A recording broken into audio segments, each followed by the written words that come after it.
Hey guys, Andrey is here, and in this video I'm going to show you the famous Tarrasch Trap in the open variation of the Ruy Lopez.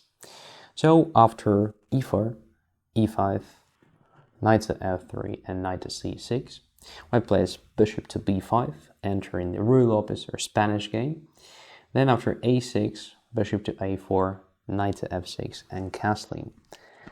Black captures the pawn on e4, which is a normal start of the so-called open variation. As we have discussed in previous videos, it's very good for white to play d4 here, undermining the e5 pawn. And in order to save the knight in the central position, black usually plays b5 first, and after bishop to b3, d5, protecting the knight, making sure that the knight will occupy this position for a long time. White regains the missing pawn with the d4 takes e5, simultaneously attacking the d5 pawn. Black's natural reply here is bishop to e6, and everything looks just good for now. One of the oldest continuations here is c3, preparing the bishop to c2 to attack the knight potentially, or just creating a safe square for this bishop in case black decides to attack it. There are different purposes. Black responds with the bishop e7, although we already know from previous videos that bishop c5 is better, a much more active continuation with the idea of knight to f2. But anyway, bishop e7 is our focus this time. White may play rook to e1 in this position, already exerting some pressure on the knight, although at the moment there is no problem. Black castles, and in this position, white plays knight to d4, attacking the knight, the bishop, and intending to play something like f3 pretty soon. So if black simply captures the knight, that is what white usually wants, to recapture with the pawn, getting a better pawn structure. Black may think of just protecting what is hanging here. For example, the knight is an obvious target, so black may play queen to d7. It looks completely safe. But that's exactly where our Tarrasch Trap starts. So white easily captures on e6, and it appears that black is simply hopeless here. Let's start with the queen takes e6.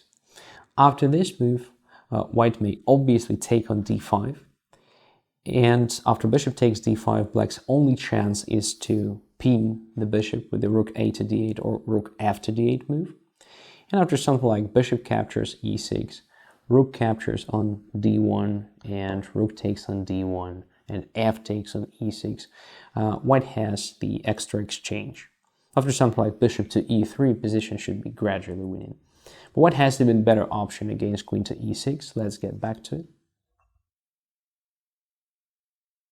So after queen takes e6, it's also possible just to capture the knight on e4, using the fact that d5 pawn is pinned.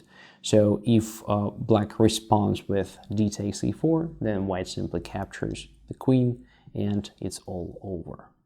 So that is basically the Tarrasch Trap. Tarrasch managed to win 2 games with the help of this sequence of moves. It's very interesting, but it happened many, many years ago. There were no databases, you may understand. So the question is how to avoid this trap. There are several options. Let's have a look at all of them. So the first one is the most straightforward, just to take the knight on d4 anyway. And after c captures on d4, to continue with active bishop to b4, let's say rook goes to e2, where after you undermine the center with a c5. So this happened in several games, and the stats is actually good for white. So after, for example, f3, in order to avoid moving the knight somewhere to g5, where after it is just trapped after something like h4, black may try super sharp c captures d4, where after white captures the knight, but black has bishop to g4. By the way, pay attention to the center. It looks pretty unusual. In any case, after h3, bishop captures e2, and queen takes e2. We can see that we have the rook against 2 minor pieces. So it should be not enough if white plays correctly, but position remains pretty sharp here, so black may have some chances here.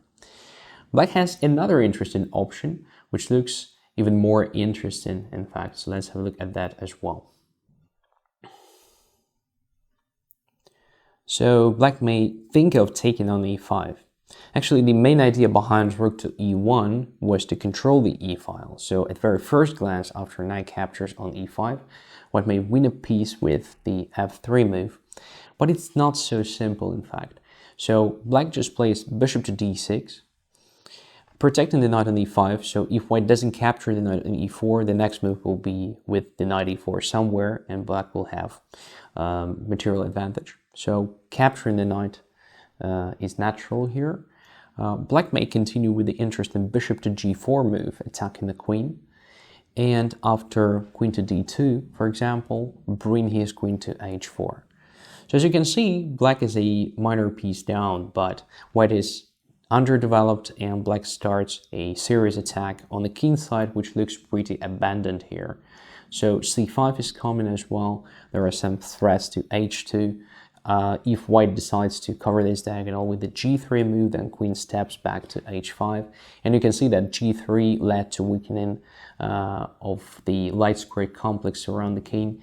And now f3 is really weak, so c5 may be fatal for white here. So according to stats and the analysis, this position should be balanced, which is a bit weird, but yes, indeed, black has some good attacking possibilities here. And the third and the final possibility to avoid this trap is just to develop the bishop not to e7 but to c5, much more active square intending to take on f2. Thank you for your attention. I hope you found this video useful. See you next videos.